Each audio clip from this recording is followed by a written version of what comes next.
Jeffrey Epstein files. Recent గా ఈ రెండు పేర్లు ఇంటర్నెట్ లో చాలా వినే ఉంటారు.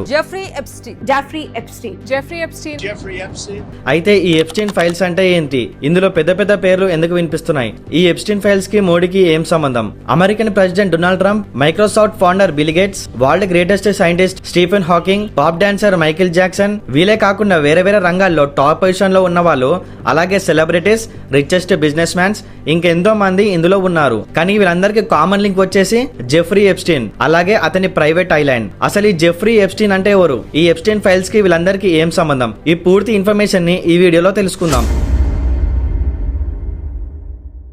ఈ ఫోటోలో కనిపిస్తున్న అతని పేరు జెఫ్రీ ఎప్స్టీన్. ఇతను 1953లో న్యూయార్క్ బ్రూక్లిన్లో పుట్టాడు. మొదటిలో ఇతను ఒక మ్యాథ్స్ టీచర్. హై స్కూల్లో చిన్నపిల్లలకి మ్యాథ్స్ చెప్పేవాడు. అంతేకాకుండా ఇతను టీచర్ గా ఉన్నప్పుడు రిచెస్ట్ స్టూడెంట్స్ యొక్క పేరెంట్స్ తో క్లోజ్ గా మూవ్ అయ్యేవాడు. ఆ రిచెస్ట్ పీపుల్స్ కి ఇతను ఒక ఫైనాన్స్ మేనేజర్ లాగా వర్క్ చేసేవాడు. అంటే డబ్బులున్న వ్యక్తులు ఎక్కడ ఇన్వెస్ట్ చేస్తే మనకు ప్రాఫిట్ వస్తుందో అని ఇతను చెప్పేవాడు. దీనితో అతనికి రిచెస్ట్ పీపుల్ నుంచి బిలినియర్స్ వరకు ప్రతి ఒక్కరు పరిచయం అయ్యారు.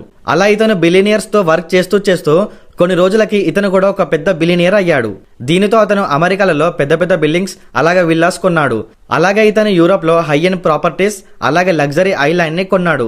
దీనికి అతను సొంతంగా ఎప్స్టీన్ ఐలాండ్ అని పేరు కూడా పెట్టుకున్నాడు. ఈ జెఫ్రీ ఎప్స్టీన్ కి అతని మొబైల్లో పెద్ద కాంటాక్ట్సే ఉండేవి. ఈ ఐలాండ్ లో అతను పెద్ద బిజినెస్ డీల్స్, మీటింగ్ అలాగే మాఫియా అన్ని ఇక్కడి నుంచి నడిపించేవాడు. పెద్ద పొలిటీషియన్లతోని కాని పని ఈ జెఫ్రీ ఎప్స్టీన్ ఒక ఫోన్ తోని ఆ ప్రాబ్లమ్ ని సాల్వ్ చేసేవాడు. ఈ జెఫ్రీ ఎప్స్టీన్ ఒక మైండ్ సెట్ ను చూసి ప్రతి ఒక్కరు ఇతను క్లోజ్ గా మూవ్ అయ్యేవారు. కానీ వీళ్ళందరికీ తెలియని విషయం ఏమిటంటే దీని కింద ఒక చీకటి రాజ్యమే ఉంది. జెఫ్రీ చేసిన పెద్ద మిస్టేక్ ఏమిటంటే ఇతను చిన్నపిల్లలతోనే మసాజ్ చేసుకోనికి ట్రాప్ చేసేవాడు. ఊకే ఈ చిన్నపిల్లల్ని కాంటాక్ట్ అయ్యి తన ప్లేస్ కి పిలవడానికి ఇబ్బంది అవుతుందని ఒక అమ్మాయి సహాయం తీసుకున్నాడు. ఆ అమ్మాయి పేరే మ్యాక్స్వెల్. ఈ అమ్మాయి కొన్ని వందలాది మంది పిల్లల దగ్గరికి వెళ్లి డబ్బు ఆశ చూపించి జెఫ్రీకి సప్లై చేసేది. ఇది అక్కడికి ఆగకుండా ఆ పిల్లలకి వాళ్ళ ఫ్రెండ్స్ ని కూడా రిఫర్ చేయమని ఆ అమ్మాయి చెప్పడంతో చాలా మంది పిల్లలు వచ్చేవాళ్ళు. అలా సాగుతూ కొన్ని రోజుల తర్వాత జెఫ్రీ ఎప్స్టీన్ వీళ్ళందరినీ తన ప్రైవేట్ జెట్ లో ఎక్కించుకొని తన ఐలాండ్ కి తీసుకువెళ్లాడు.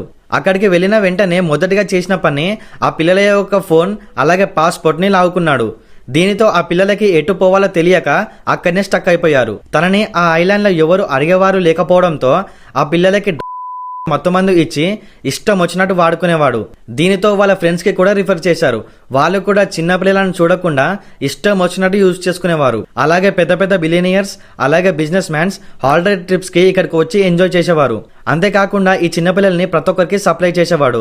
ఎందుకంటే ఆ ఐలాండ్ కి గవర్నమెంట్ అలాగే పోలీసులు వచ్చేవారు కాదు కాబట్టి. జెఫ్రీ ఎప్స్టీన్ కి ప్రశ్నించేవారు ఎవరు లేకపోవడంతో అతను చిన్నపిల్లలని ఇష్టం వచ్చినట్టు చేసేవాడు. దీనితో పెద్ద పొలిటీషియన్స్, బిలియనియర్స్ అలాగే సెలబ్రిటీస్ వచ్చి తన మాస్క్ తీసేసి చిన్నపిల్లల మీద ఇష్టం వచ్చినట్టు ప్రవర్తించేవారు. ఇక్కడే జెఫ్రీ ఎప్స్టీన్ తెలివిని ఉపయోగించుకొని వాళ్ళు చేసే పనులని ఫొటోస్ అలాగే వీడియోస్ రూపంలో తీసి పెట్టుకునేవారు. దీనితో ఆ ఫోటోలు వీడియోలు వాళ్ళకి చూపిస్తూ ఇష్టం వచ్చినట్టు బ్లాక్ మెయిల్ చేస్తూ కొన్ని లక్షల డబ్బులు సంపాదించాడు. 2025 ఫ్లోరిడాలో ఒక అమ్మాయిని వాళ్ళ mother and father police station లో కేసు పెట్టారు. దీనితో ఆ పోలీస్ ఈ ఐలాండ్ కి వచ్చి ఇన్వెస్టిగేషన్ చేస్తే షాకింగ్ విషయాలు బయటపడ్డాయి. ఆ ఐలాండ్ లో చాలా మంది చిన్నపిల్లలు అలాగే ఫోటోలు కనిపించడంతో ఆ జెఫ్రీ ఎప్స్టీన్ పై యాక్షన్ తీసుకున్నారు. అప్పట్లో చిన్నపిల్లల్ని బయటికి పంపిద్దామనుకున్న వాళ్ళ మదర్ అండ్ ఫాదర్ చాలా టెన్షన్ పడేవారు. జెఫ్రీ ఎప్స్టీన్ అరెస్ట్ అయ్యి జైలుకి వెళ్తాడని అనుకుంటే అతను పవర్ అండ్ మనీని యూజ్ చేసి జీవిత ఖైదు పడాల్సిన అతనికి కేవలం 13 నెలల జైలు శిక్ష మాత్రమే పడింది. ఆ జైలు కూడా లగ్జరీగా ఉండడంతో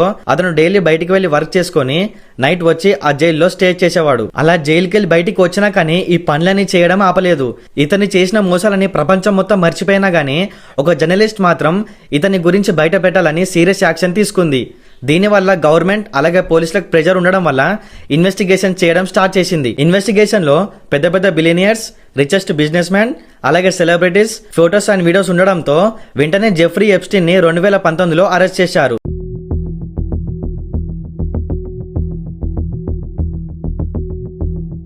తర్వాత ఈ న్యూస్ విని టోటల్ వరల్డ్ షేక్ అయింది. దీనితో జెఫ్రీ ఎప్స్టీన్ కి జీవిత ఖైదు కింద జైల్లో వేశారు. ఒకప్పుడు లగ్జరీ లైఫ్ లీడ్ చేసిన జెఫ్రీ ఎప్స్టీన్ ఒకటేసారి చీకటి గదిలో పాడేయడం వల్ల మొత్తం డౌన్ ఫాల్ అయ్యాడు. అలా జైల్లో 15 డేస్ తర్వాత ఒక రోజు పోలీస్ ఆఫీసర్ చెక్ చేయడానికి వెళ్తే జెఫ్రీ ఎప్స్టీన్ అందులో సూసైడ్ చేసుకొని చనిపోయాడు. Jeffrey Epstein hang himself or did somebody kill him?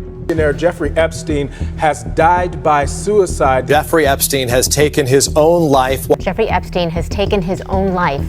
కానీ ఇక్కడ షాకింగ్ విషయం ఏమిటంటే జెఫ్రీ ఎప్స్టీన్ ఉన్న జైలు దగ్గర కెమెరాలు వర్క్ చేయలేదు. ఇందులో పెద్ద పెద్ద పేర్లు ఉండడం వల్ల ఇది పక్క ప్లాన్ తో జరిగింది అని అప్పట్లో అనుకున్నారు. జెఫ్రీ ఎప్స్టీన్ చనిపోయాడు, ఇంకా మనకి ఏం టెన్షన్ లేదు అనుకున్న టైంలో 2025లో ఈ ఎప్స్టీన్ ఫైల్స్ మొత్తం బయటికి వచ్చాయి. దీనితో మొత్తం ఇంటర్నెట్ అలాగే గవర్నమెంట్ షాక్ అయింది. ఆ ఎప్స్టీన్ ఫైల్స్ లో సుమారు 150 నుంచి 200 పేర్లు ఉన్నాయి. అందులో మాజీ ప్రెసిడెంట్ కి చిన్నపిల్లలు ఇష్టం అవడంతో అతను కూడా ఈ ఎప్స్టీన్ ఫైల్స్ లో ఉన్నాడు.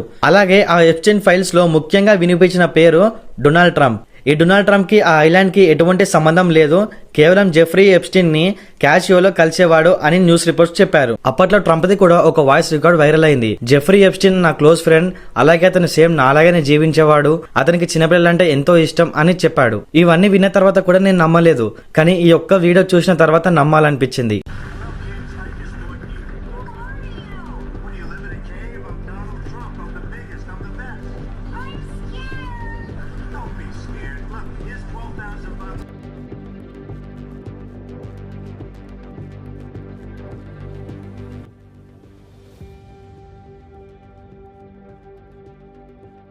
అలాగే ఈ మీమ్ని చూసి మనం చిన్నప్పుడు ఎంతో నవ్వుకునే వాళ్ళం, కానీ ఈ చిన్నపిల్లాడు ట్రంప్ని చూసి ఎందుకు భయపడ్డాడో ఇప్పుడు అర్థమవుతుంది. ఈ ఎప్స్టీన్ ఫైల్స్ లో స్టీఫెన్ హాకింగ్ అలాగే మైకేల్ జాక్సన్ పేర్లు కూడా బయటపడ్డాయి. ఇవన్నీ విన్న తర్వాత జెఫ్రీ ఎప్స్టీన్ ది సూసైడ్ కాదు, ఒక పక్క ప్లాన్ తో చేసిన మర్డర్ అని తెలుస్తుంది. పోస్ట్ మార్టం రిపోర్ట్ లో కూడా తన హిట్ బోన్ డ్యామేజ్ అయిందని క్లియర్ గా మెన్షన్ చేశారు.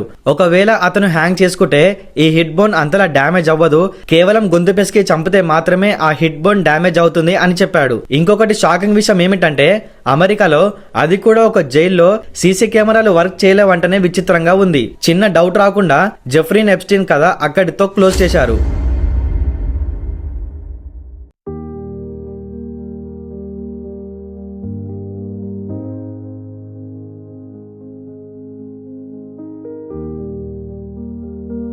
జెఫ్రీ ఎప్స్టీన్ యొక్క 100 కోట్ల ఆస్తిని ఎప్స్టీన్ విక్టిమ్ కాంపెన్సేషన్ ఫౌండేషన్ అని కండక్ట్ చేశారు.